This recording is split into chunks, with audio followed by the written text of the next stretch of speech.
Dinihana mandritra ny fivoriana tsy ara-potoan'ny antenimera-pirenena ny volavolan-dalàna momba ny sata manokana tanàna Antananarivo, Sainte Marie ary Nosbe.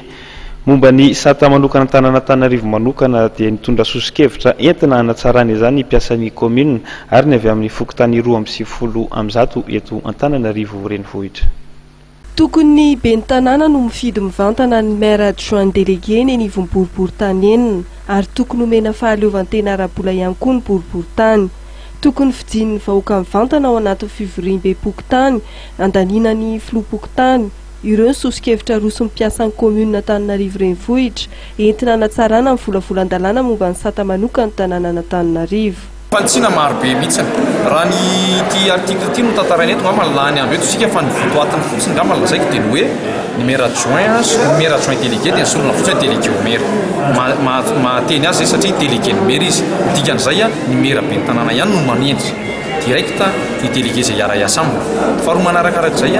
ny financement dia efa droit fa subvention tsony ka angatan'ny commune mba hisoratra anatin'ny loi de finance ka tonga dia omena ao anatin'ny premier trimestre ahafahana miasa.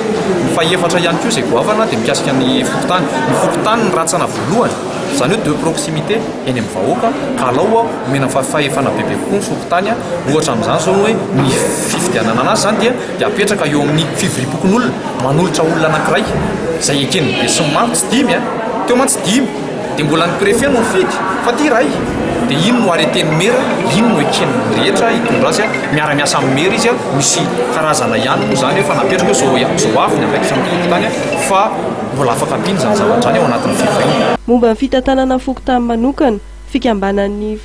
192 fokotany eto andrenivohitra ihany koa dia manana sosokevitra izy ireo. Fa ny lalàna zany dia mametraka tsara satria izay koa ny faritan'ny ministera dia anankiroa mamaritra ny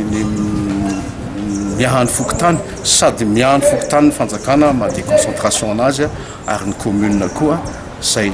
tompon-draharaha ao anatin'ilay commune urbaine Antananarivo satria ny fahefan'ny commune izay tokony mba omeny an'ny fokotany izay fahefana kely ahafahan'ny fokotany manao développement amin'ny tanàna rehetra izay tokony hipetranja ny fokotany izao. Natolotra ny solombavambahoaka androany teny amin'ny lapan'Tsimba zaza ireo sosokevitra avy amin'ny piasan'ny commune Antananarivo renivohitra sy avy amin'ny fikambanan'ny 192 fokotany ireo.